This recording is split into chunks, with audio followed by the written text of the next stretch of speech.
Tonight is another one of our investor socials. I think actually the very first anything we did like this was actually with Shelley Visser many, many moons ago now. But we started these online investor socials when COVID began, and now we aim to do something every single month and have been doing that for many years now.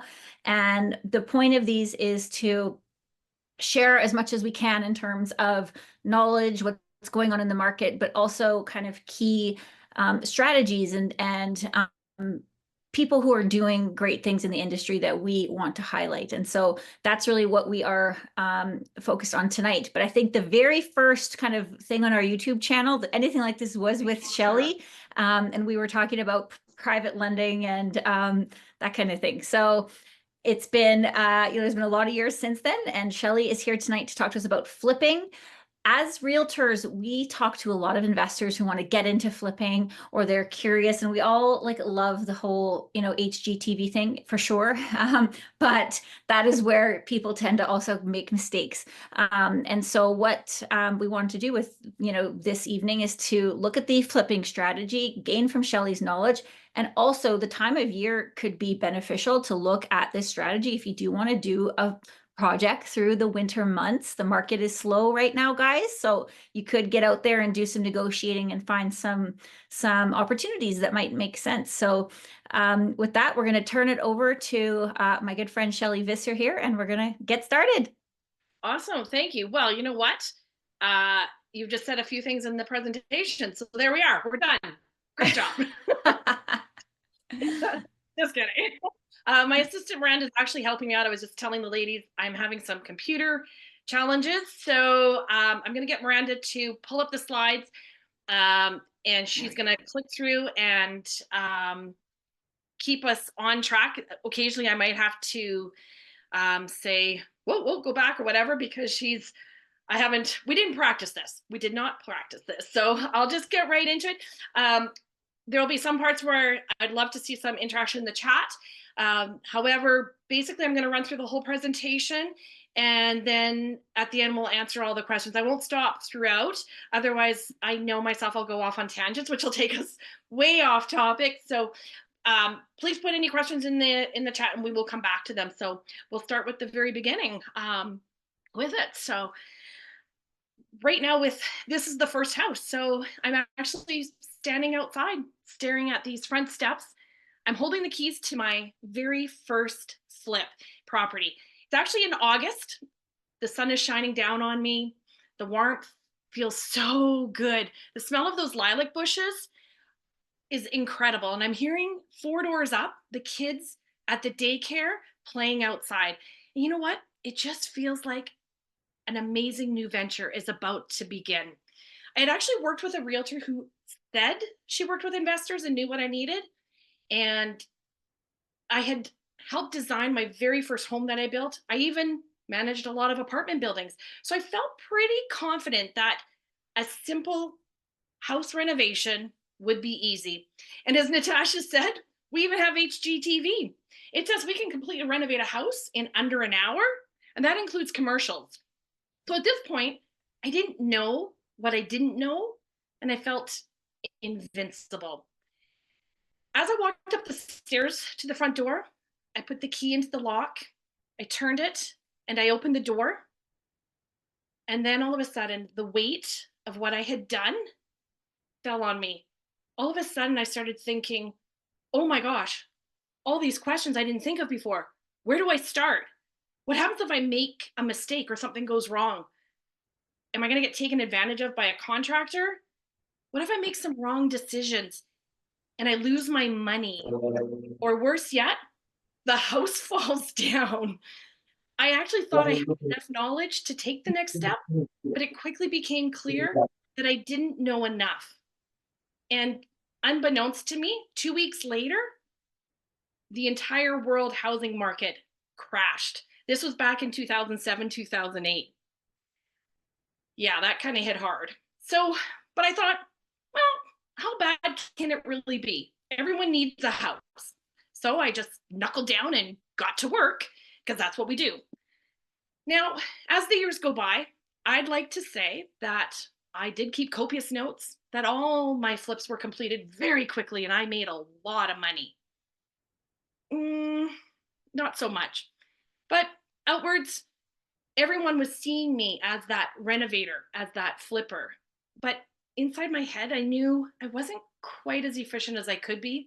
I was struggling to find trades, and I allowed the words of others questioning my ability to actually affect me. I really struggled with that imposter beast feeling overwhelming, and it would knock me down daily. And to add to my insecurities, I actually worked with the Property Brothers. We were both flight attendants at a Canadian airline. And I had actually done way more flips than they had done. Yet they left the company and they went on to huge success. I had allowed myself to believe the lie that I wasn't qualified enough, I wasn't smart enough. I was single, they were twins. So then I wondered, did I need to partner with somebody? But really deep down, I knew I could do it. I just needed to figure out what needed to be done and needed to do better. So I spent many, many hours reading. I spent thousands of dollars on courses, spent hundreds of thousands of dollars on trial and error on projects, and including missed opportunities, of course, because you're not taking advantage of what you know. I did take notes. I started recording what worked, what didn't work. I hired an assistant. Um, She's done an amazing job of helping me organize all the information. We've tracked cost, timelines, material costs. And through all of that, I started realizing that we have a system and a structure to follow. And that is absolutely critical to doing flipping and renovations as a business. By following an easy to follow checklist of what to do and when, you really minimize the risks. By having that system that freed up my time and reduced my stress and the risk of how to complete renovations became a lifesaver to continue in that industry. I'd actually figured out the code to running renovations and flipping as a business. So now when I go out with my realtors, these realtors are actually ones that I've learned how to qualify as well, which is really important. They know how to find the right properties, and I have confidence in knowing how to make a decision, knowing whether it will be a moneymaker before we ever start the project or before we even take possession. I already have my trades lined up. I know the right products and colors to use. That's going to help that product or that property to sell quickly and at a top dollar. And you know what I'm going to say to those property brothers if I ever run across them again? Look out, boys. There's a new sister in town. So we'll move on. My name is Shelley Visser, as Natasha said. Oh, did she switch over there? There we go. I help real estate investors without construction knowledge run a renovation and flipping business with confidence. Go on to the next one. So over the next 30 minutes, I'm going to teach you the basics of understanding flipping. We're going to cover the risks and the rewards. We're going to cover flipping fundamentals and some key considerations. So we have 3 doors to choose from. I think I'm holding behind from, sorry guys, mine is not keeping up. Miranda's so much better at this than I am.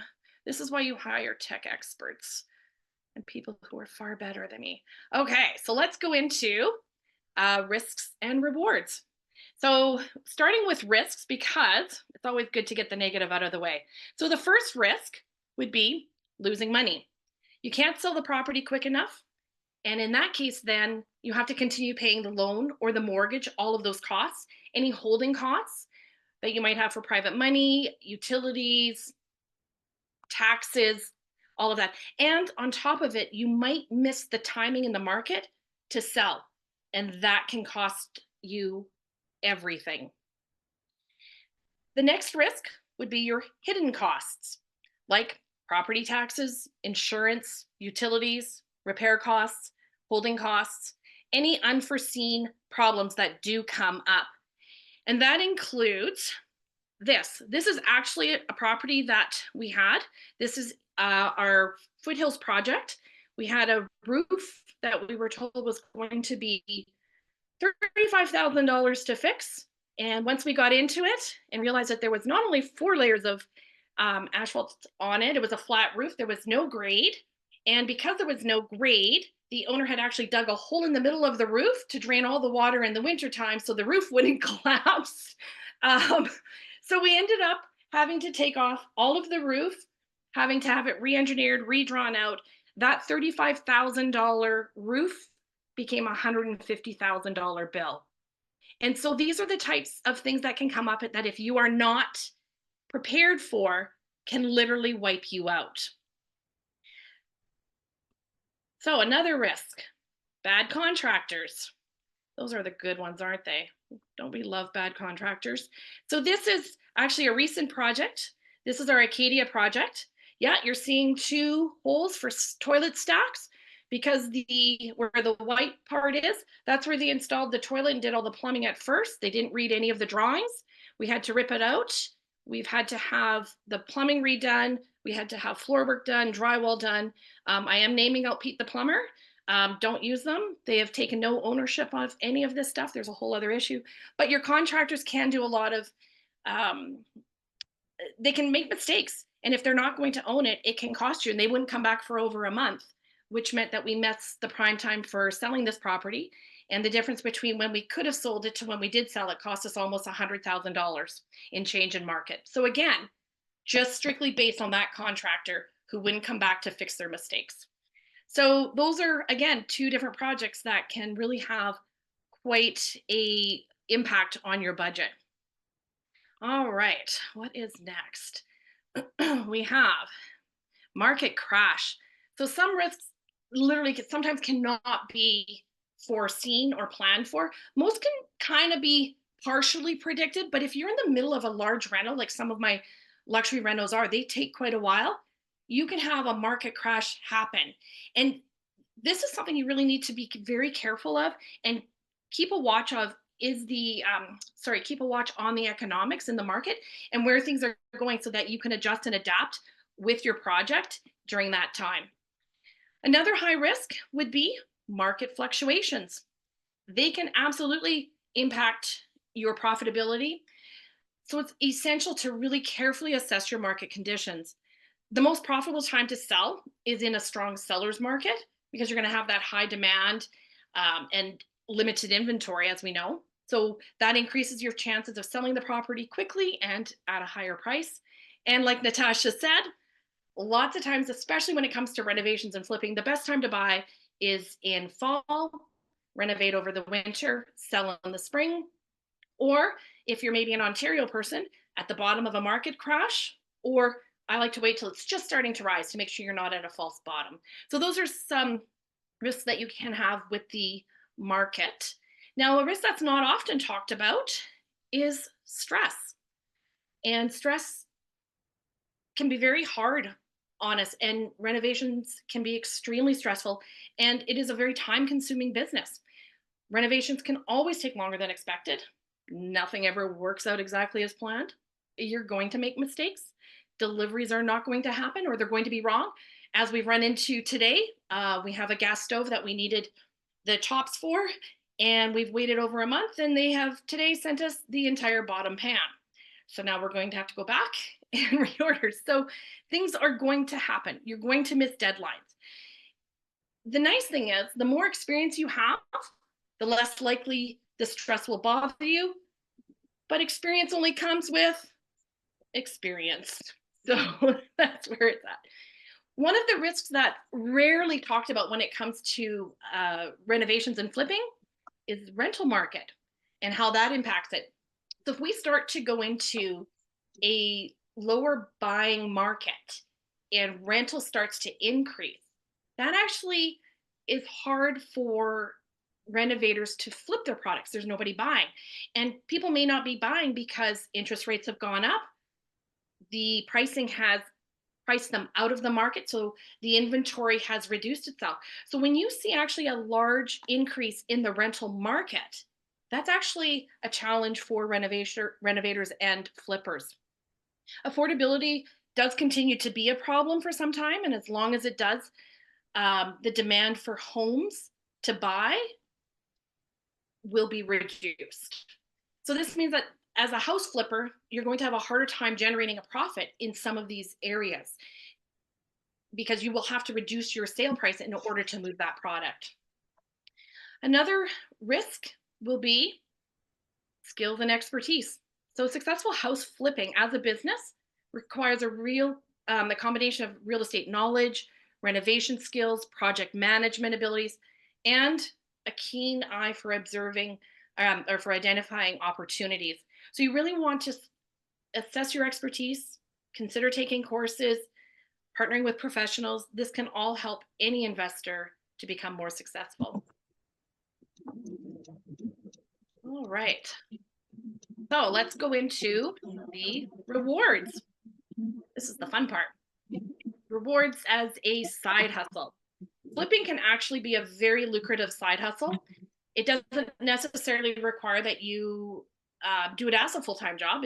It's something you could do as a side hustle. So you could stay at your day job and flip houses on the side to make an extra income. BRRRRs, buy, renovate, rent, refinance.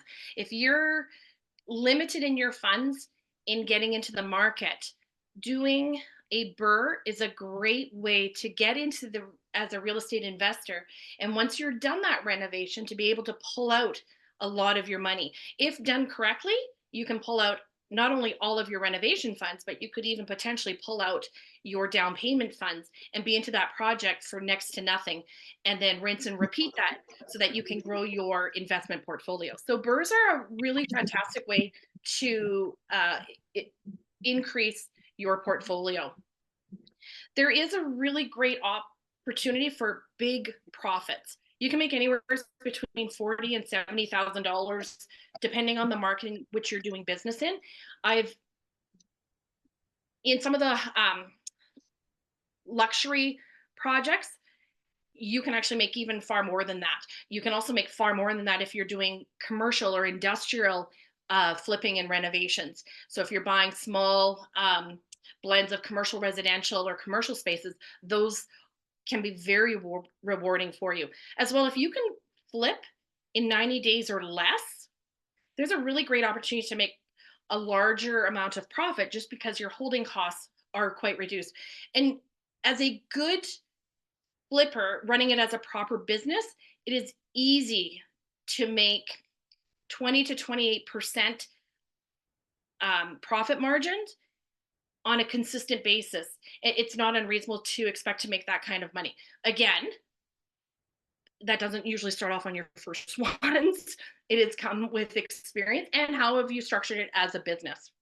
Now, on a side where it's not about money for the rewards, this is the side I love about renovating, and this is why I have it more of a strategy for myself, and that's adding value to your community. So you're able to help homeowners who are going through some hardships, whether it's foreclosure, bankruptcy, financial distress, hardships. That could be divorce, it could be sickness. I've had people who have had large illnesses and have lost everything because they've had to lose work and paying for their treatments.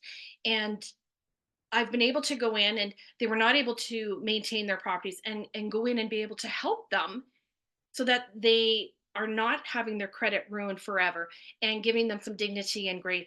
And when people are going through a tough time, it's really a wonderful feeling to be able to go in and give grace and find a win-win solution for everyone. Another great reward of value to your community is transforming a lot of these properties into something that can be used and admired for years to come. As you can see in this picture of our Clarendon property, you can see the older house. The gentleman that had it, he had lived in it for 50 some years. It didn't make sense for him to put in the money or time to renovate a house. You know, he's moving on to a long-term care facility.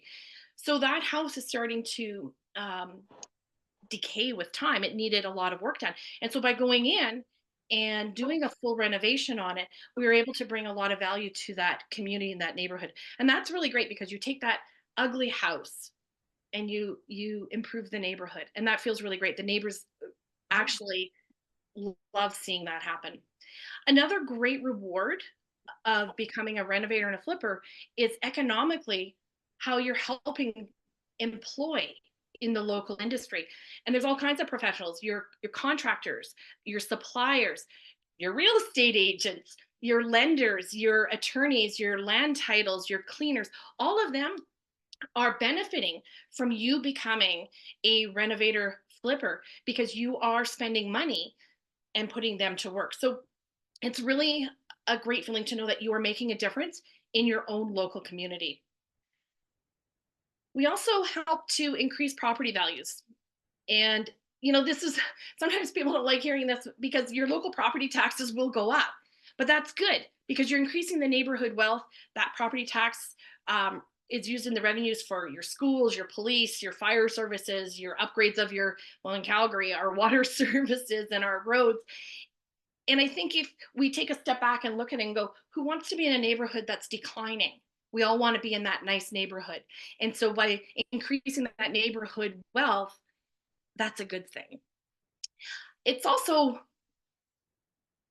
validating, I think, to be able to go in and take that ugly, neglected house and turn it into something beautiful for new families to build memories and to improve the quality of life on that street and that neighborhood. Okay, so that kind of covers risks and rewards. I think we're going to go on to, oh, I missed one, didn't I there? Sorry. I missed personal growth. Yeah, that's actually a big one. Sorry. Yeah. Personal growth is another fantastic reward that we don't often think about. That personal development of starting a business, it's an asset that most of us don't have experience in, and we have to learn. We have to learn about investing, about taxes, business laws. Starting that property investment business is gives you an experience that you can use in every avenue of your own life. You'll also gain a really unique introduction to construction, to other real estate industries. You're going to learn about different processes and methods which the other teams use that you can use as well to not only improve your systems and structures, but to assist other investors. And as you continue to learn and grow, you're going to earn more money. They kind of tend to go hand in hand. Every time you learn, you tend to earn more money on your future project. And on a personal level, having success in your business is a really empowering, feel good experience to have to help you grow and build in your confidence. So, to recap, for risks and rewards, it does help to have real estate and construction experience. But what's more important is your ability to learn how to delegate tasks and focus on the areas of your business that you are really good at and you enjoy.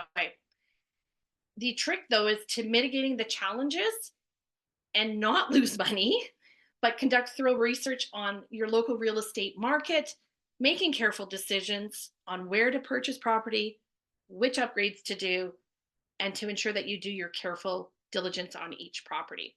So on that note, we're going to go into flipping fundamentals. So door number 2, signs that a house is worth flipping. So flipping fundamentals, basically the strategy involves finding a house that is typically selling below market value.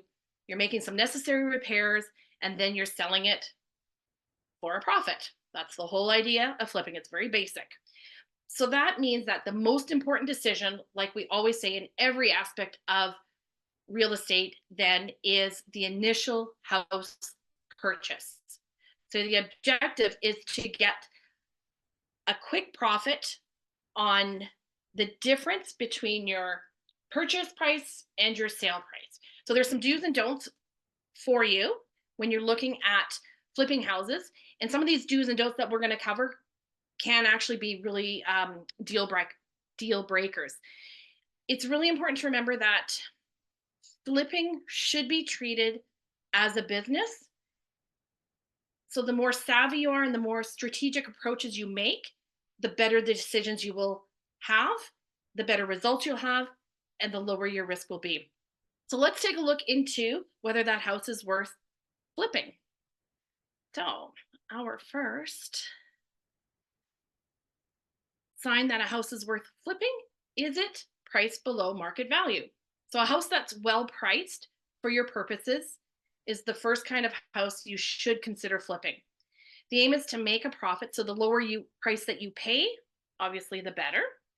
But keep in mind that a lower priced house might actually come with larger repairs. So you need to weigh um, the price of the house with the amount of work that is needed and your experience as well. Uh, we'll be going into ARV, but we were talking about the ARV shows a good profit. So after repair value. So if an after repair value or an ARV shows you'll make a good profit, it stands to reason that it'll likely be worthwhile of an investment for you. Repairs that are minor is another sign that a house could be worth flipping. So that means the house has not fallen into disrepair entirely. You won't need to spend a lot to get it fixed up and ready to sell again. The less you can spend, the better. And generally speaking, the higher your profit will be as well if you can do the right improvements. So here's a pro tip I actually want to give to you. And this is something I use all the time with all the decisions I make with everything going into my renovations. And that's called a value per dollar spent. So that's the mindset you must keep. And that's always asking how much ROI or return on investment will this improvement bring me? So lots of times we tend to get caught up emotionally in that renovation of what we want and want to see. But we have to remember it's a business. So how much ROI will this improvement bring me? And it's also coming back to if we're looking at this as a flip, then higher ROI upgrades like working on your kitchen and your bathrooms and your curb appeal will be more of your focus. But if you're doing it more as a burr for renters, then you're looking at durability and tenant appeal. So keep that in mind. Another sign that a house is worth flipping is the location. What we always talk about: location, location, location. So while you can always update the home, you can't change its address. So as we know, none of us wants to live in the worst part of town. So it doesn't matter how many ways you dress up the pig, it's still a pig. Another great sign that a house is worth flipping is a functional layout. So a good layout is really key. And while you're already probably planning ways to update the finishes, a functional layout that doesn't need to be revamped means that you won't have a lot of extra expenses, i.e., having to move HVAC, plumbing, or electrical. Those can be a big expenses, especially if you're not experienced or planning for that in your budget. Next sign would be your strengths and experience. So labor is a huge cost and can be a detractor from your profit when you're flipping houses. That's why you'll see a lot of people who will be doing the work themselves. And if you are qualified with a special skill that that property could benefit from, you may want to do the work, and that may make the profit even better. But what I would really encourage you on is to think about this again as a business. If you're working on that house because of your special skill, what is it taking you away from? Another great flipping fundamental, or a house being worth flipping, is it sitting on a stellar lot? So remember to look beyond just the house. Land is extremely valuable right now. So a home that's on a large lot has a lot of potential, can garner extra profit. Can you build a garage? Can you build a lane home? Can you add extensions? I've added extensions sideways, back, and front. You can go up. Don't forget vertical extensions. Can you do that? Is there future development potential? I have a property in Medicine Hat that is absolutely fantastic as a rental, but it's on a lot that's large that I will be able to build a 30-unit apartment building on in the future, because that's already what's near that place. So that potential for future development is massive. And that's something else to really consider. And then the next one, a home that's actually worth flipping. I know this sounds weird. Does it lack curb appeal? So if you take a look at this house, this is in Okotoks, a property I did. So the picture on the left shows how it originally looked. It was dated with the colors. You can see the grass is half dead. It's got that octagon window over the door. It's got the little broken wicker fence in the front. And so by going in, if you see on the right side, all I did was, well, I changed the front door. We took out that octagon window, removed the picket fence, and put just some black mulch down and a couple little pots, greened up the grass, and painted the siding and door. Left the roof, left the brick, and that just gives it a whole lot better curb appeal without having to spend a whole lot of money. So take a look at properties that have that lackluster curb appeal, and you might be able to get a lot more bang for your buck. All right. So signs that, what's our next one there? Signs that a house is not. Oh, right. Hoarders houses. Nope, my bad. Sorry, Miranda. Yeah, hoarder houses. I should have remembered that one. Sorry, that's my specialty. I love hoarder houses. Um, Hoarder houses. So this is also another really great pro tip when it comes to flipping. A lot of people think flipping means you have to completely take apart the whole house. And actually, not all houses need a full reno. So run your numbers whenever you're looking at a house. Take a look at how much of a reno does it really need. So if you were to go in and just clean up the yard and clean out the house, like get rid of everything, maybe you give it a good clean, fresh coat of paint, some new floors, you could sell it to a new homeowner. They're not going to care if the kitchens and stuff are a little dated. That is going to require a lot less work and time from you and still get you a great profit. And remember, run that also on a percentage basis. It's not always about the dollar number as well. The other option is maybe you just clean out the house and yard of all of the items and you don't do anything else. And now you sell it to a different contractor who wants to renovate it because they're structured in a different way that they can make that value back better than you. So you are then flipping to a flipper. And it's really important to run those numbers and take a look at what is going to get you, again, that best bang for your buck based on all of those fundamentals of how long you have to hold it, what is the dollar amount out. The other nice thing I love about working with people who have hoarder houses is the compassion and the dignity that you can treat with them. They are so embarrassed about their properties. They don't want anybody in, and they're stressed. They don't know how to manage everything. They don't know how to sell it.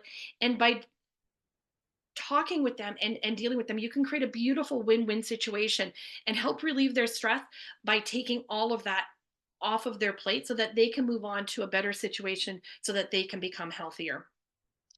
Um, Pro tip on some of this, be sure to watch for big ticket repair items though. If you are in a hoarder house, this could make it hard to resell down the road if you're not doing all the work, or if it's some big ticket items on a hoarder house, it could completely wipe out your profit. So really be careful on watching for some of those items that you may not be able to see necessarily in a hoarder house. All right, so signs that a house is not worth flipping. Overpriced. So if a house is overpriced, it's above your budget or far above market value. Like this sounds like common sense to start with. Where I see people getting caught up is in an area that has been transitioning, all of a sudden becomes the it location and neighborhood. But as homes get renovated or infilled and it raises those numbers, that also means that those homes that need renovation also raise up. Well, there is a cap still on that area for how high the renovated homes will go for. What that means then is that those homes that are now coming up in price, there's not enough of a spread to actually make it worthwhile. So if you're in a neighborhood that's been transitioning, really be careful of the costs in that neighborhood and where they're going, because at some point you actually don't want to be in that neighborhood. Your profit margin is not enough to make a difference. Doesn't matter how great that location is. So really this is where knowing your economics and your fundamentals is critical to it. High running costs is also meaning a house is not worth flipping. So you may need to end up keeping that home for far longer than you're planning on. I've had homes for far longer than I've planned on. I always budget for length of time. What are my options? You might also have high costs in HOA fees, utility costs, some of the property taxes in some of these areas. condo fees, special assessment, maybe any private funding. All of these add up, and any length of time can quickly erode any profits that you have in a flip. Major repairs. A house that has some major repairs could end up costing way more to fix than it's worthwhile.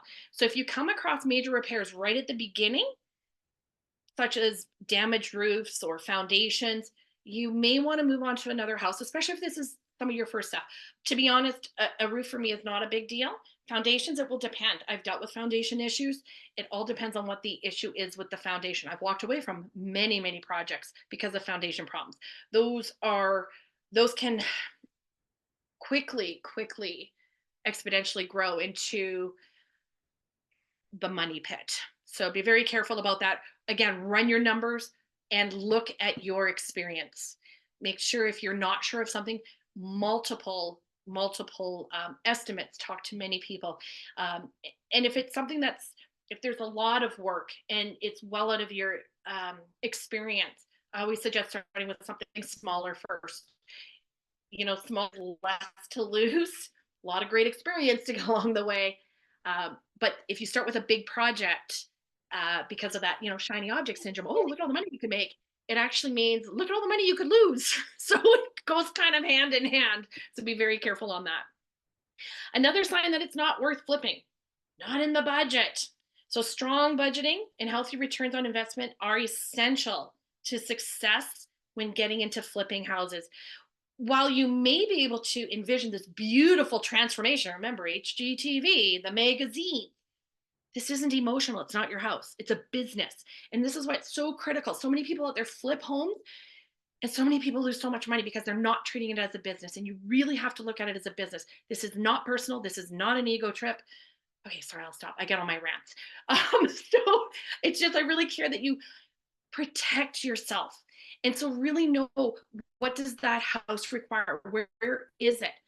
If you're in a starting neighborhood, you're not putting in the high-end appliances, right?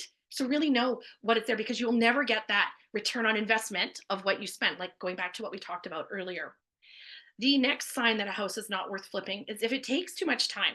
So consider a realistic timeline for your flipping project. If it's a small one that you're only planning 3 or 4 months, what happens if it takes a year? We had a project where building permits took 6 months. Now, building permits should only take 2 to 3 weeks. Development permits take 6 months. But the city was having a little in-house struggle, and I was not the only one. Many of us builders and renovators out there, we had all of our building permits take over 6 months. Well, I still had the work to do. So you really have to look at, there are so many things that are out of your control that can add to your timeline. So really take a look at that, because that will quickly eat away again at your budget. You want to make sure that you're bringing it into a sellable condition. And if you're not able to do that, or if the budget is really tight and narrow and you don't have enough slush fund in either way, it's not probably going to be a good investment for you. It's just not worth the risk. I'm really a big believer in sleep at night factor. All right. Full of red flags. You can't always anticipate the budget crushing surprises you'll find behind the walls, as you've heard on my roof. I walk into every home and I can see what's going on. And I stand inside and I actually look at the house and I'm like, well, what surprises are you going to have in store for me? Because I don't know what's going to come up. And no matter how good of an inspection you do, your trades, and if you have an inspector come in, there's always something.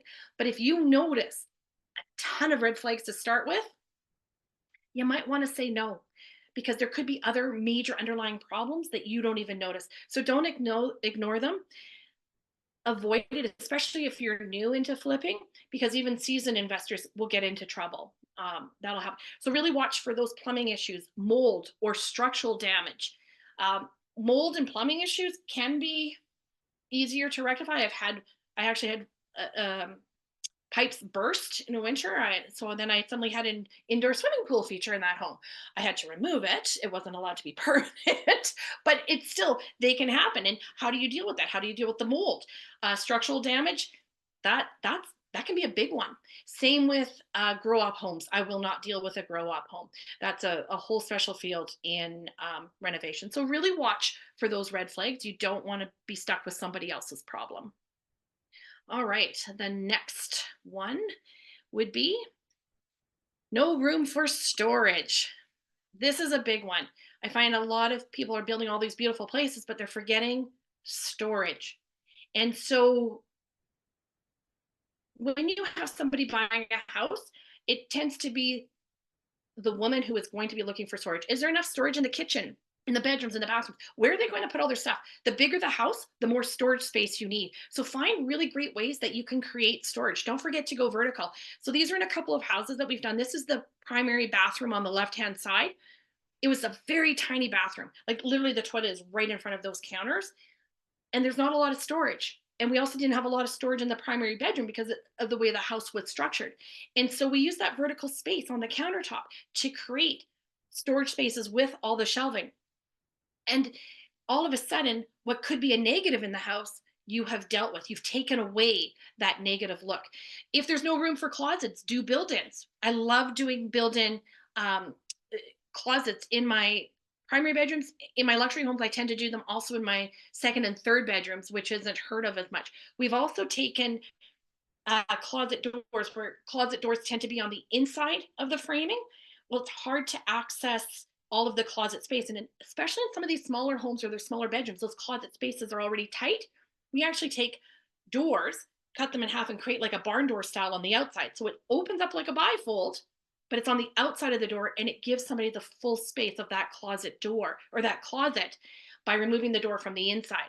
And now all of a sudden, they have more storage. So storage is really critical um, to consider when you're buying a house. Is there a way to get that storage space in there? Because that will make a big difference when you're walking into a house. I do remember walking into one home, brand new renovation.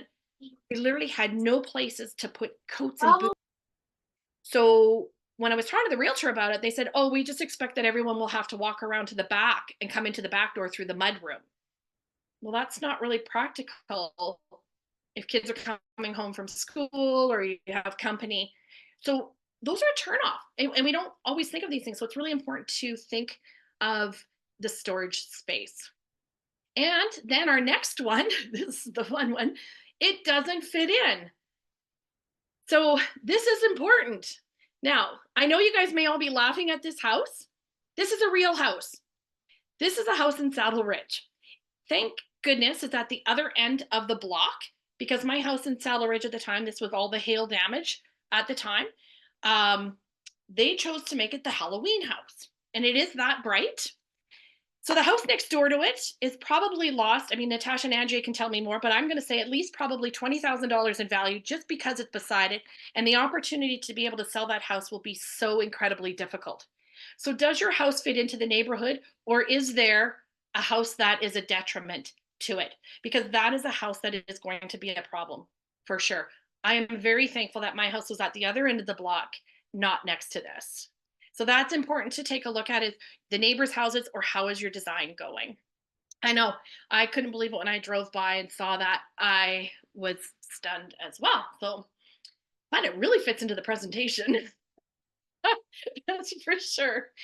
Okay, so let's go on to door number 3, which is key considerations. So, things to think about. Let me. So, some of our key considerations that we will be looking at will be, did I just miss here? Analyzing the deals. Oh, sorry. Nope. Sorry, Miranda. Analyzing the deals and how to manage the costs. Obviously, key important parts. After repair value. Now, I know I mentioned this earlier, but we're actually going to go through this just quickly, just so you have an understanding of how I calculate after repair value. Yeah, we can go ahead, Miranda, for that next slide. Thank you. So on after repair value, when I'm looking at a renovation, I want to know, what is the sale price? For me, that's the most important, because that's the end factor of when the deal is done. How much is that sale? And this is where I'm leaning on my realtors that are experienced. So like Natasha and Andrea, you really need to know somebody who knows that area, knows that market, knows that neighborhood, and knows what the actual prices are. And are you comparing apples to apples? So the price difference between a bungalow to a 2-level are not apples to apples. They have a very different price point. So it's important to know that, and it's important to get the median sale price. So that's what I want to know. So this is actually a project that I've done. These are real numbers, um, just so you can see that this actually happens. So we went based on a sale price of 800. Homes in that area sold anywhere from about 765 up to 850.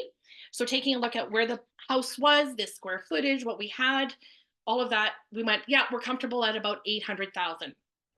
The amount of improvements we were going to put into this property, um, I budgeted 165. I actually figured it was only going to be about 125, but I always add a little bit extra just because I'm very low risk and I like to overestimate my expenses and underestimate my sales. You have to add in your realtor fees. So on about 800,000, it's 7% on your first, well, it's 7% and 3.5%. So um, those are the standard numbers. Then you go into your holding, legal, and utilities, etc. All of those costs, and a lot of people forget to include these in all of your expenses. So what I do is I take my improvement fees, their ask price on the property, the legals, utilities, and then I'm going to find out my interest rate. So if I'm borrowing the funds for all of the improvements and the mortgage, etc., those all need to be calculated. In this case, I only needed to calculate on the improvements. I didn't have to pay a mortgage on this one. I'll explain that one in a minute. It was a really fantastic deal. So the improvements of 165,000 plus the 30,000 for the realtor fees, legal and utilities. Legal's about give or take 5,000 for both buying and selling, and then your utilities depending on how long you're holding it. So I was paying 12% on the money for this one. So then you times it, the 165 and the 30 by the 12%, divide it by 365 days. We were doing 366 last year for leap year, but we're past that. So 365 days, and then times it by the number of days of the project. In this case, I did 180 days, approximately 6 months for this project. So that holding costs for borrowed funds and the legals and the utilities was approximately $30,000. I wanted $40,000 profit. So you have to be reasonable when you're putting in your profit, but put in your profit. You don't want to be working for free. And then because I'm a low risk, like to sleep at night girl, I put in another 20% as my safety fund. So I have a little bit extra under for my improvements, and then I have an additional safety fund. So that means when I subtract all of those expenses from my sale price, that means my house, I need to be able to purchase it at $490,000. So that's how I come to it. Now, if you're finding that the numbers are way too low, that it doesn't make sense, then you have to adjust or go, maybe this deal doesn't work. As it turns out, for this house, I paid $475,000. That was their ask. I never negotiated. That's what they asked. No down payment, no interest, no mortgage payments. Whether I paid $475 today or $475 in 2 years, it didn't matter. So this was a fantastic deal for me on this price. So those deals are out there, but this is how I calculate all of my projects. I always start with what can I sell the house for? What does it make sense in that neighborhood? And pro tip, what time of year? So when is that house coming on the market? Because you have to adjust for that as well. Because if you're coming on the market in November, well, you might be holding till January, February when the market actually makes sense to place a house on the market, or you might have to discount it to move the house on quicker. So there's how you kind of figure out after repair value. So financing. Ooh, I'm going to go into this really quickly. No to banks. Done. Okay, no, just kidding. Banks don't finance flips. Generally speaking, especially an A lender, you might get away with it on the first or second one, and after that, you'll get barred from any bank financing on an A lender for any portfolio stuff. And in a lot of cases, if you are trying to manipulate to say, oh, I'm going to live there, it's considered mortgage fraud. Do not do bank financing on an A lender. There are other organizations and other places that will finance for flippers. So you have private money, as I said. You can have RSP monies out there, and there's organization, or I guess organization's not the word, financial institutions that fund for flippers, such as Calvert and Fitzguard, and talk to your mortgage brokers. They have access to a lot of other financial institutions that will fund you and legally do it and help you grow your business. Well, that's all I got to say about that. I go on for some rants. Sorry. Project management and time efficiency. So this is um, the second part of door number 3. Sorry, I'm just getting caught up with Miranda. Where are we at here? Project. The importance of creating, yeah, sorry, thank you. The importance of creating the timeline for each stage of your flip from purchase through to sale. That's really critical. A lot of people just go, oh, okay, it's going to take 6 months. But you really need to understand how long each stage will take so that you can book your trades the appropriate amount of time and that they know when they're coming into your project. So that's really critical to know. The next part of project management is efficient contractor management, including selecting the right team. And the right team makes a huge difference. You also have to set clear expectations and then be prepared to handle scheduling issues to avoid delays. Things do come up, but be upfront with your trades right away. So we had the situation with Pete the plumber. I called my painters right away because they don't get paid if they're not working. And so it's not fair to let them show up and not book another job. So I let them know right away so that they could take another job. Do you know what? They respect you for that. They'll come back when you're ready for them and you stay in communication with them. And that's really clear on how to be a good business owner. The next, project management, is prioritizing your strategies for renovations, like we talked about, focusing on those upgrades that provide the highest returns and align with the market demand, because market demands change all the time, including just on flooring. Vinyl planking is coming along. We have a very high-end watermark, a high-end development. They only use vinyl planking, luxury vinyl planking in all of their 1.5 million homes. Other places will use engineered hardwood. So you really just need to know, what does your neighborhood and your market demand? Okay, number 3, market knowledge and sales strategy. Oh, and you know what? I think I missed a pro tip on there. Maybe not. No, I didn't yet. Perfect. So market knowledge and sales strategy. Number 3. Let's see, what have we got there, Miss Miranda? Essential to understand local market trends, like we were talking about. One of the important things to understand with renovating is it's not a custom home. You're not building for one particular person. Now, it's important to know your avatar and what that neighborhood is, but you still want to build to the general masses or renovate to the general masses. If you make it really specific, it will be harder to sell because you have a limited audience that will be buying from you. You also want to understand the property demand for that area. Like I said before, some areas do better with bungalows, some want the splits. It all depends. So take a look at what is the common property demand and take a look at the pricing trends like we talked about.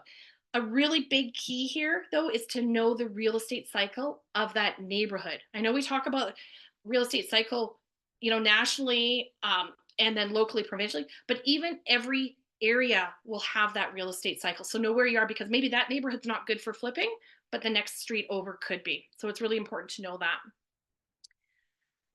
Then we have setting the right listing price and effective staging or minor aesthetic enhancements. This is where your realtors are really important. And this is why you really want to work with realtors like Natasha and Andrea, who understand the real estate market, the buyers, the sellers. They understand how to list appropriately to get your product sold, because at the end of the day, that's your paycheck. You've been waiting a while to get it. You didn't build this house to hang on to it. So it's really important to understand how to list your house properly and what will help it sell. I'm a huge proponent of staging, will absolutely make a difference in it. Working with the right stagers is critical to getting a better price and getting a better sale. Time of year, as we've talked about, also makes a difference, and your realtor will be able to advise you on that. Sometimes you can even pre-sell that property before, but that's a whole other strategy that takes a lot of conversation with your realtor on. Lastly, working with real estate agents who understand your area and have a clear understanding of the key factors. And they are critical to your team. You might have that best buddy who's done it, and you might even have a realtor that sells a lot of homes, but they may not be an investor specialized realtor. And it does make a difference on the mindset. They're going to understand the buyers who want these homes. They're going to understand the questions they need to have asked. They're going to know the documents they should have from you ahead of time to help you process that sale quicker. And that's the key, is having the right people on your team. Now, I am going to give you one pro tip that I do when I'm going to list my home, or just before I go to list my flip home. So throughout the entire process, I am keeping a big eye on the market. I'm always in contact with my realtor. What market changes are happening. I'm watching the economics. I want to be prepared so I can make a change quickly if I have to. But just before we're near completion, 2 weeks before we're ready to list the property, I then go out and get new updated comps because lots have changed, even if it's in the last 3 months. So I want to know what those comps are. And then a week before we actually put the property on the market, I go see my competition because there's a big difference about going into the house to actually feel how the property layout is, and pictures on an MLS quite often do not line up to what's actually in person. So by going into seeing what your competition is asking gives you a really good idea of how you can actually finalize your price point so that you are prepared. Is your price point actually where you want it to be? Do you need to lower it from where you were, or can you raise it a little bit more? What do you offer that's beneficial over the other ones, and what don't you have that they have? Don't think yours is the most special one. None of us are special. Again, don't let the ego get involved.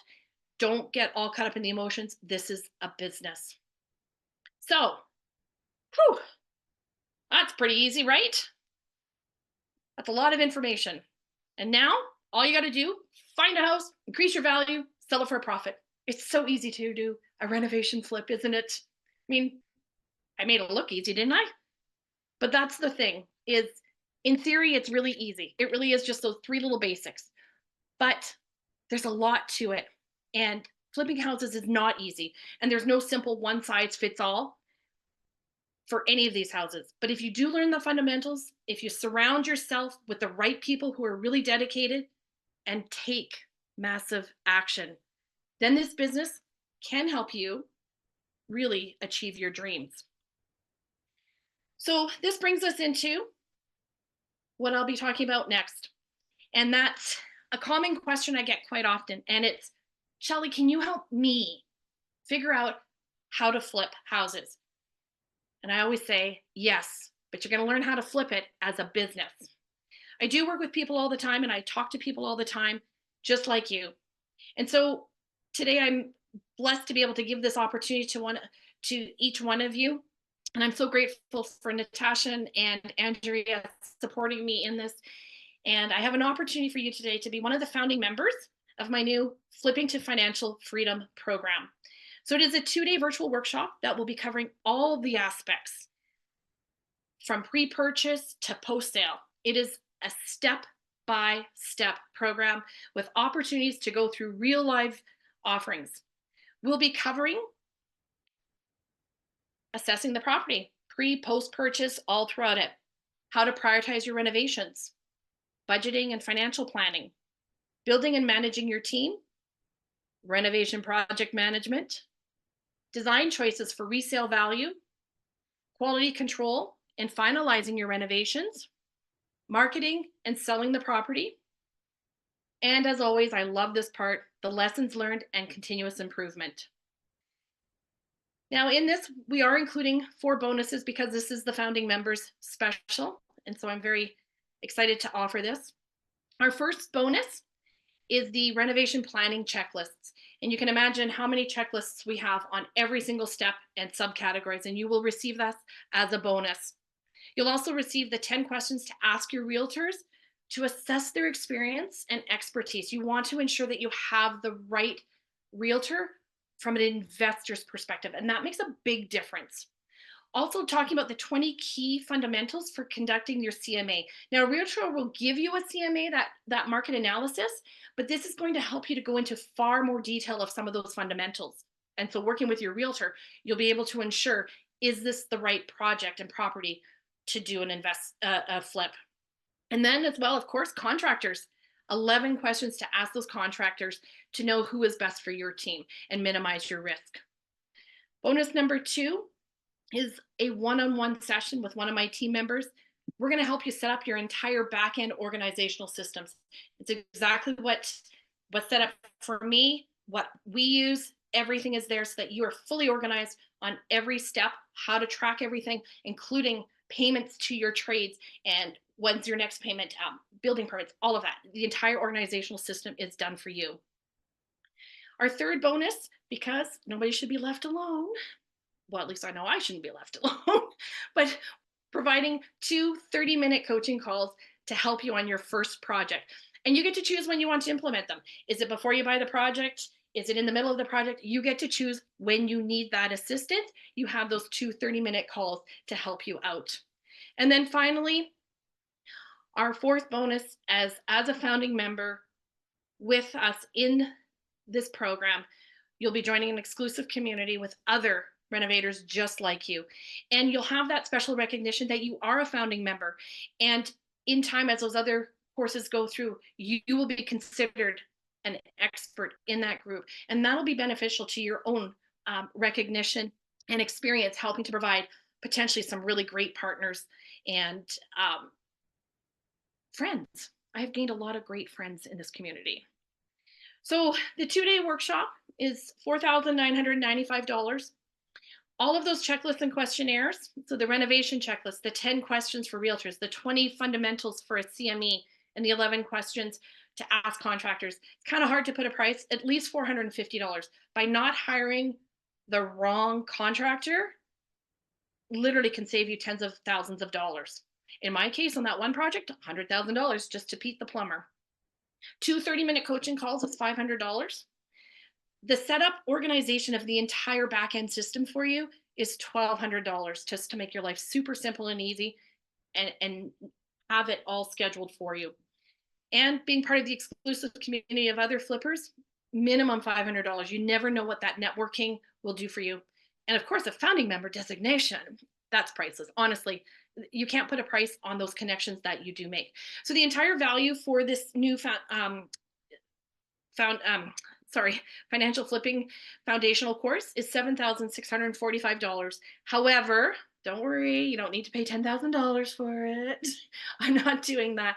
What we're doing is, because you are part of this this group with Natasha, and because you are part of the founding member, we are actually going to be offering it for a special rate of more than 50% off. So we're only offering it out for $2,995, and that's including all of the bonuses. So my invitation to you is that you don't have to do it alone. You have someone to support you, to encourage you, to teach you, and a group to help hold you accountable. Whether you've never renovated, maybe done a little bit, or even if you're a contractor, but you've never done it as a business, then this program is for you. It's a great way to get you to that next level, learning how to do flipping as a business. So I just want you to think about a day where you flipped your next home. You flipped it with confidence. You have huge profits. You and the buyers are both really happy with your end product. Picture a day where your trades and your realtor says to you, "Oh, I love working with you. Your organization and your communication make it easy to do business with you." And finally, picture a day where your business is running smoothly so that you can leave on vacation with your family, knowing that everything is running smoothly and you don't have to be there every single day. You can be with your friends or be doing your hobbies. So what this means is that this is creating peace of mind. So let's take action. Click on the QR code, sign up for the opportunity to get the clarity and support you know you need. And think about it. Would you prefer less stress and more money, or more stress and make less money? So just to go through it again, back in the spring, I went to a conference where I heard a speaker talking about your signature talk. And my first thought was, oh, sure, I've paid for workshops. I've paid for all these workshops and conferences over the years, but I still needed help. There were too many questions left unsaid. I had so many thoughts that I couldn't do this still. I still needed answers. And I thought, I don't need this course. I can watch YouTube. I can do my own research. I can do it all for free. But I kept listening. And he told me how he would guarantee that I would have my talk done. He talked about giving me my complete step-by-step process and everything I needed to complete my talk. And then I thought, you know what? I'm going to give it a try. And you know what? Turned out I was done in 2 days, like he promised. And the talk I had was better than anything I could have created on my own watching YouTube. And I'm glad that instead of trying to find my own way and try and do it on my own, that I hired someone who could teach me to do it right and have it done more quickly. And I think there comes a time when, as real estate investors, we all want to do that flipping and make some money in real estate. And let's face it, they sure make it look sexy on TV. They make it look so easy. And there are people out there making money. But if you're like me, you're skeptical if we can do it. And we think maybe I could learn from somebody else. But I've tried that before and I've ended those workshops and still needed some help. Maybe I'll just watch a few more YouTube videos and maybe I'll figure it out for myself. And again, it'll be free. But then there's somebody who says, for less than 1% of the sale of your next project, we can have this done for you. We can show you all how it can be done. We can help you get it done through a step-by-step process. If only we would be willing to give it a try. So instead of spending years to figure out what could be done in just a few short months, you could have it figured out. You can figure it out on your own. You can learn it on your own, or you could hire someone to help you, to teach you how to do it right the first time and more quickly and to make more profit. So today is the day for you to make your house flipping dream a reality. Take that next step and get the support that you need. Get it right the first time. Make those bigger profits than you could ever imagine. Click on the QR code. Let's get you started on your next project. And I want to thank Natasha and Andrea for having me here today.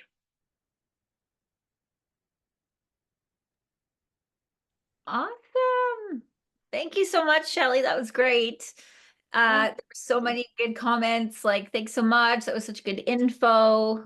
I think there's a couple comments too. Like, it's very apparent when you learn when you go to these events too, who has done what they're teaching, you know? Just because someone's teaching it doesn't mean that they've done a lot of it. And it's very apparent that you have. So I really appreciate you sharing your knowledge, and I'm so excited for your course that you have upcoming. And I think that was awesome. I don't know if you wanted to see if there was a couple questions or Sure. how your Yeah, time is, Shelley. I don't know how your time is, but if I'm there is good. a question, okay, great. Does anyone have a question they'd want to ask Shelley? Curious to see if anybody asks me something that I normally get asked for. Yep. Um, see if anybody, I'm just going to run through the stuff quickly here. How much does it take to start a project? Well, that's actually a good question. Yeah, that depends, is the answer. How you finance it?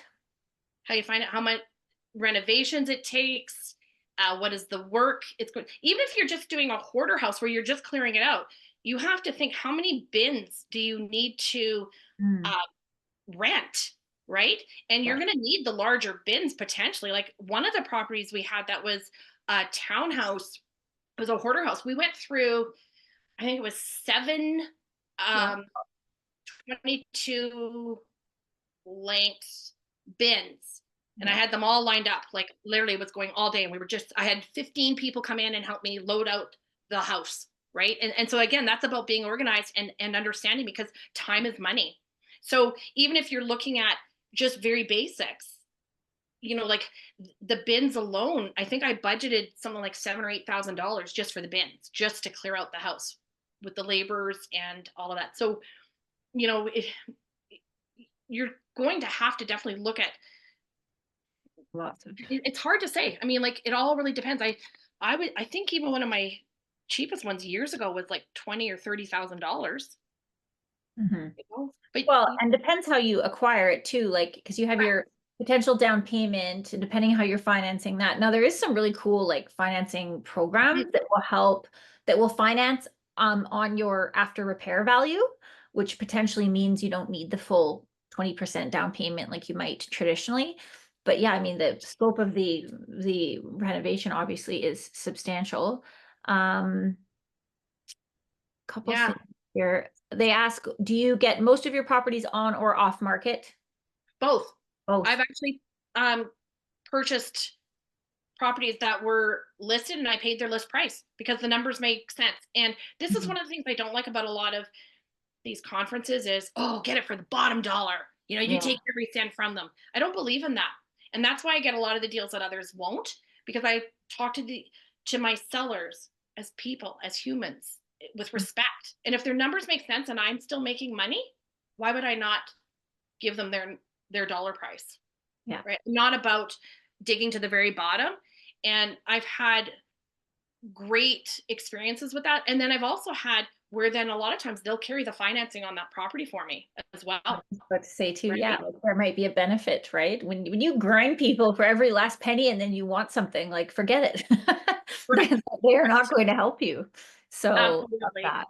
So I've used it, but I'm also really well known in the industry. So I do also have a lot of people who come to me, and I've had a lot of properties brought to me um, through others and even through friends. Hey, I know you'll treat my friend with respect and dignity. Would you be interested in buying their house? And that was that one that I showed you for the ARV. That was Mhm. brought to me from a friend because Yeah, others have been going, ooh, it's a good area, it's a good house. We're going to see if we can get it for everything. And sure. so when I looked at it and I said, well, how much do you want? He told me, I was like, done. Mhm. Absolutely. Yeah, awesome. Right. Jessica asks, if you have to borrow funds for the renovation, is it best to have one lender, multiple, or does it matter? I'm assuming you also mean like peer-to-peer lending there. But yeah, that's the question. If you have It, to borrow it funds, depends on what you need for the project. Right. So like if I'm financing the mortgage, I will get it through, generally speaking, through a financing company, but then I'll borrow the renovation funds. Sometimes I've borrowed the mortgage funds because I can throw an RSP on and make it as an RSP mortgage payment instead. yeah. So it just all depends on the structure of the deal. You know, it's not trying to not give you answers. It's just that the lovely, amazing thing about real estate is every deal has so many opportunities on how to make it work. Yeah. So if you're only thinking of one or two ways, know that there's many other ways to make a deal work, and maybe talk to somebody else who has some experience to help you get that deal to go. Hmm. Yeah, well, I mean, we could talk for an hour just on that. Oh my gosh, yes. Okay, there's a question about the course, the program. Was the time commitment mentioned? How long is the membership for? Okay, so great question. So the course is for the 2-day weekend, and then once you get into um, the inner group, then that will be lifetime for you. Absolutely. So yeah. Uh, oh, this is a good question. Andrew and Judeline asked, is wholesaling flipping? I think this is a common crossover term, hey? Yeah, and it's interesting because it is and it isn't depending on the structure. So you'll have wholesalers who will find a house and then they're just strictly selling it as a wholesaler, so they become that intermediary to find those deals. Wholesaling as a can be done as a flipping business, but today I find that we are very much becoming more of a division where we have wholesalers who are just finding those deals, getting Yeah. the deal locked down, so you as a flipper don't have to do some of that work and just take it over. So they are becoming two separate entities. I'm finding more. I don't know. What do you think, Natasha? Yeah, I would say they're two different things. I feel like we used to use that term a little bit more intertwined, but I would say Yeah. wholesalers, what they're doing is they're going to find the distressed properties. They're going to find, the hoarder house or some sort of scenario where there might be some reason for distress or some reason why they don't want to list it traditionally. And they are putting that property under contract. So they are putting a purchase and sale agreement on that property. And then they're going to go, hey, Shelley, I've got this property under contract. And then they're going to basically flip the contract to Shelley. Yeah. So it's a strategy for the wholesalers to make a little bit of cash for their efforts of finding these deals, and then it's a great way for the flippers to find properties without having to do all the door knocking and what might come to find these deals. So they go hand in hand, but often I would say, yeah, not necessarily one is doing the other. It's a good question. Not anymore. Yeah. And that's part of the team too, is again, when you're doing this as a business, you Yeah. have to think of your time as money. What is your specialty?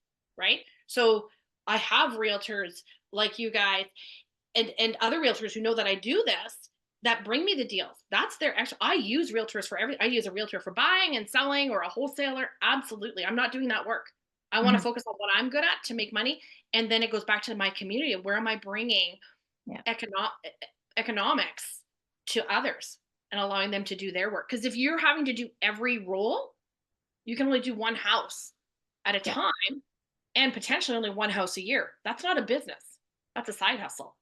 That's a great comment. Alma said, can we still find good deals in Calgary, nice areas, Northwest? Absolutely, Elma. I have a bunch that I'm doing, and actually, one of the properties I have, um, actually, here's a fun story. But this is very much, I'm saying this with a warning because this is only a strategy if you are very experienced in real estate and understand the market and have the risk level for it. So I was brought a deal last year, October, November, in a nice area. I was already doing another project that you would see in the one with the roof, and that's in Foothills Estates, so a high end area. Um, and we did one in Kelsey. I've been doing a few, so there's definitely in these different areas. But anyways, I was brought another one just down the street from my Foothills Estate one, and it was such a good deal, and it was right up my alley of what the clientele was, where it's all these seniors. He was my oldest seller. He was 105 years old. Just adore him. Anyways, it was brought to me, and I took that on. But I already had a lot of renovation projects going, and I just didn't have I didn't want to take the risk of starting the renovation, because as soon as you start a renovation, you devalue a property.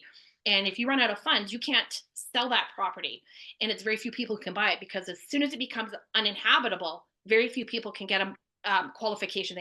You have to have resources to find that special funding.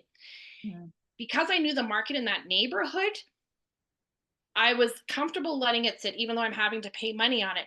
That property, I'm just going to be starting the renovations hopefully in the next 2 weeks or so.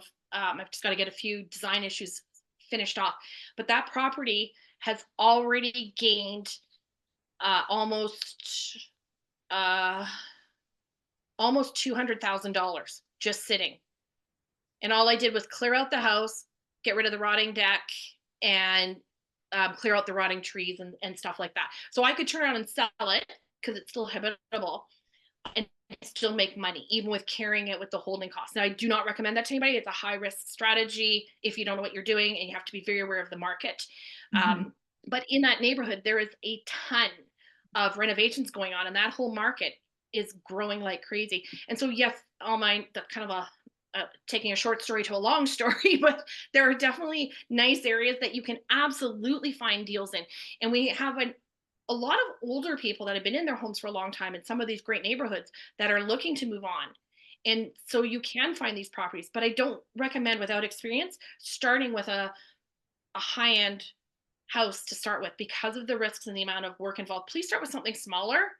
Just be Yeah. careful, and if you're going to lose, then it's only a few dollars, but it's great lessons that you can then go on to the next projects. I didn't start with luxury $1 million homes right off the bat. I've been doing a lot less projects since then. That's a really good point. I mean, because and you also have to remember, the more luxury you get, the less people can buy that house. Correct. It's just numbers. Like, it's the less consumers in our city that can afford that. So, Alma, let us know if you want us to help you find something. There was one in Yeah. Thorncliffe that came across today, as well, that looked like a good little flip. Oh, good. Bungalow, 490s, I think it was. So Perfect. like, they do come around. And also, I do like Shelley's comments about what's listed too. Just because it's listed does not mean it's not a good deal necessarily. And like, right now, things are sitting. There's price reductions happening. No one is like taking advantage of it. I'm almost seeing, like, I'm like, now's the time. We Yeah. should, if you are looking to do this, now is the time. Do Yeah. not wait. You can take you can have conditions, you can negotiate. We're not in a panic. We're not in a rush. We can do all our proper, numbers and analysis so that you're not feeling that pressure, which might lead to a mistake. So now is the time of year to be doing this, especially if you're just getting going, because you want to have that time. You want to have the luxury of time, and these sellers are willing to negotiate.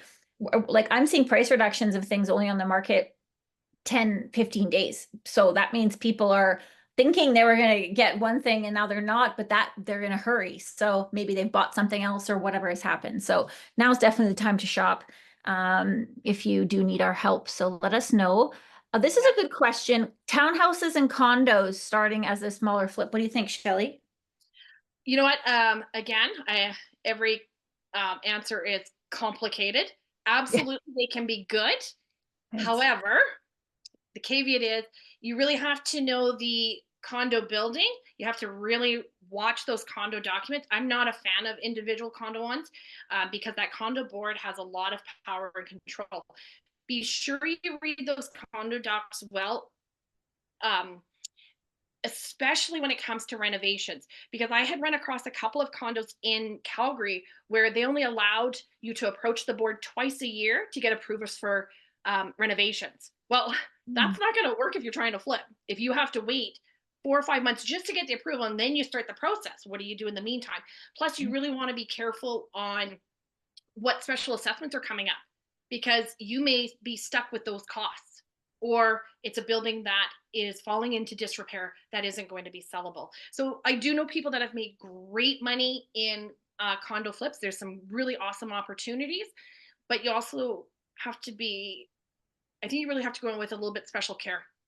I'm a firm believer. Agreed. Now, if you're in Ontario, Ontario's prices, their condos have dropped at least 30%. They have a 90% drop in sales from last year. But Ontario is technically kind of getting close to the bottom of their market. So there might be opportunity to buy some to flip some. But again, you want to be very, very careful and knowing your cycle and knowing that building and finding a realtor who understands those buildings is who I would talk to. I would really find those people who know those buildings, know the history, and know what's going on. So, but yes, it can be good, Yeah. very good. It's just not my cup of tea.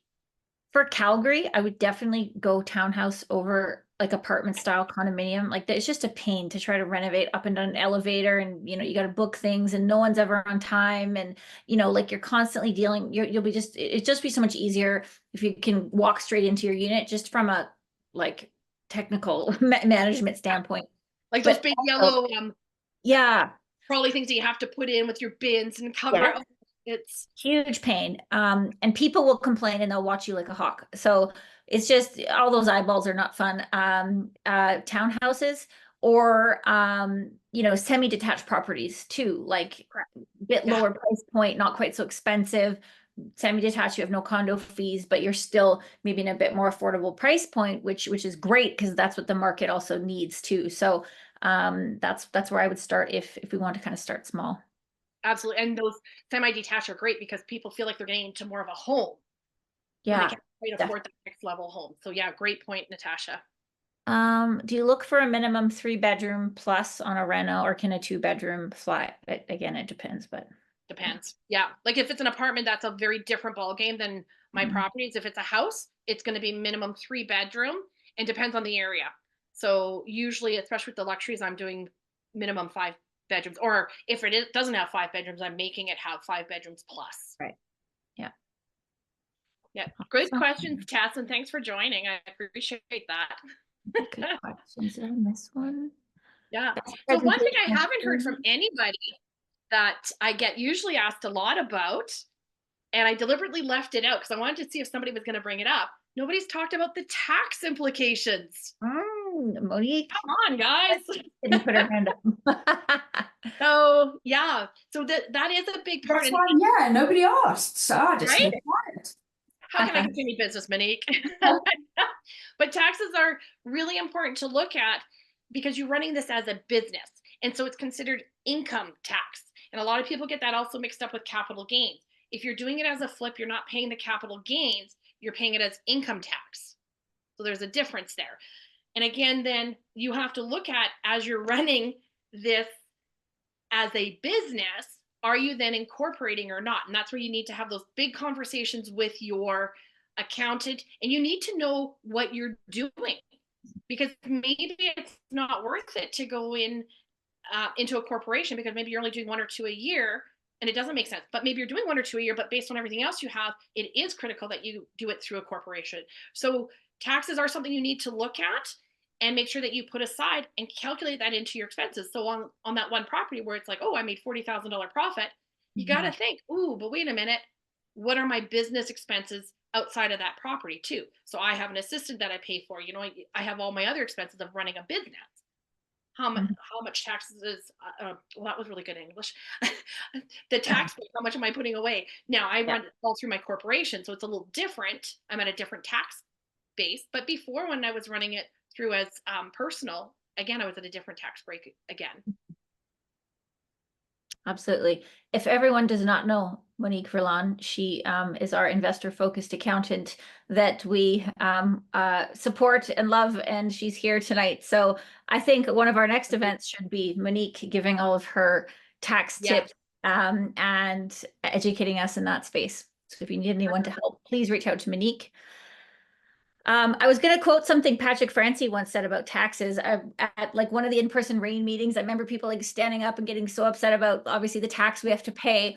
And he was like, you should be happy if you're paying tax because that means that you actually profited. Totally. Well, and that's like, you're increasing the property taxes in the neighborhood. Make some money. Yeah, I'm not running into a depreciating neighborhood. I want to know my property is going to increase in value. I know it's that love-hate relationship, right? Exactly. Yeah, I remember it was Russell Westcott. He said his goal was to have to pay $1 million in taxes because that meant he made that much more. So that was his goal. So yeah, I mean, they're not going to avoid paying taxes. So, you know, exactly. I have one thing too that I always tell people that get into flipping because the risk sometimes is if you're doing it on like the side, you think, well, I'm going to like work on this here and there. I've got skills, but I have a full-time job. Just because you can does not mean you should. You know, this is like let's all repeat that. Just because you can does not mean you should. Because like speed of all of this and managing your timeline and your carrying costs, that's what most commonly sinks these projects is taking way too long. The carrying costs get out of control. You're often, if you're borrowing the money, it's like a high interest. And so like the speed of which you execute is critical. So if you're relying on you doing everything evenings and weekends and, you know, like that's not the same as running it like a business, like Shelley said. So just and you know, on that point, and great point is a lot of times people will see these flippers and they're doing all of the work themselves. I'm paying trades to do it. I'm not on the tools at all. And I can make money. And again, that comes from structuring it as a business and doing it properly and managing your timelines and your expenses. And so you absolutely can run it as a business and hire everything out because you didn't take on this as a side hustle to be busy 100 hours of every day and every week. The whole idea is to achieve that financial freedom so that you have the time with your family to go have fun. And I think we forget that in this world. And so hire them so you have time to enjoy life. Life is short. So do what you have to pay to gain yourself more time. Yeah, you're not trying to buy yourself a second job. No. It's a big thing. Don't go buy yourself a second full-time job. That doesn't make any sense. 100%. Right, like the sleep at night, I love that. The sanity, also a plan B. Like Shelley talked a lot about some risks. Like what is the worst case scenario? What if you have to keep this property and turn it into a long-term rental? Like thinking about those things too before you get into it. Is it something you could comfortably carry for a year or two if you have to for whatever reason? Having that in the back of your mind at the very beginning too is really, really important. There's a couple questions. Edgar asks, sorry, how does the converting of a living room into additional bedroom affect the price? This is a really tough question because it really depends on the layout. Like you don't want to remove a living room and not have a living space either. Right. So it would depend on how you're structuring it. Are you adding on additional space somewhere else? Are you changing the layout, removing some walls? Like how is that happening? Like on one of the properties, for sure, we absolutely removed all the dining room and living room. But we cantilevered out, add an addition onto the back, move the bedrooms to a different location, and now we have a far better functional space. But again, that comes down to how is the layout? What are you losing to gain that? and is that making sense for the neighborhood and your return on investment for that price to do that? Yeah. Alma, did you see Yeah. Monique? Did you see Alma's question? I feel like so we're definitely gonna do Monique at one of our next events. Yeah. For her to give all our Yeah. tax I tips. was But I'm smiling sure she because wants I'm to gonna chip it actually time sell in a here. condo and then at the same time buy a new property, and I'm going, how can I avoid taxes? Yeah. And you can't really avoid taxes, No. but you can minimize it. Yeah. Yeah. And I was gonna say I mean, I can give you a little bit, but that's not my expertise. That would be go to Monique and talk about that, because there are different strategies you can use Minimize tax. or structure and setup. But yeah, absolutely. Yeah. Schedule a consult for sure. Yeah, 100%. But And if you can't avoid them altogether. Like that's Yeah. just And whatever you do, don't ever use the word avoid taxes because you're never going to avoid it. Just minimize it. yeah, great they point. have laws against that. Yeah. And okay, that's why they come out with the general anti-avoidance regulations. Mhm. That's funny. Yeah. If anyone has any questions, feel free to reach out to me as well. My email's there. Just make sure you spell Shelley with an EY. Otherwise, I won't get it. That tends to get missed sometimes. Double E, double L, just because I'm special. Yes, but I'd love Alma, to see great. anybody signing up for that course. It definitely, it is so inexpensive for what you're getting and the amount that you're saving alone in the structuring of its own. And it's taken me a long time to get to this point because I've been asked for so many times, when are you teaching? What are you doing? And I finally thought, you know what? Now. And it's just like I'm asking you now, take action. I am doing the same. Now I'm taking action as well. And I walk my talk. So I am Awesome. Love it. When is the course? February 7th and 8th. All day Friday, all day Saturday. Oh, Miranda, thank you so much. All day Friday, all day Saturday. It'll be virtual because I know people are all over, and I know that you have an audience that's all across. And so I didn't want to add travel costs on, especially at that time of year where we tend to have weather delays. So we just thought it'd be easier to just do it virtually to start with. So yeah. Awesome. But yeah, if there's any other questions, we can absolutely reach out, and we can jump on a call and talk about it as well.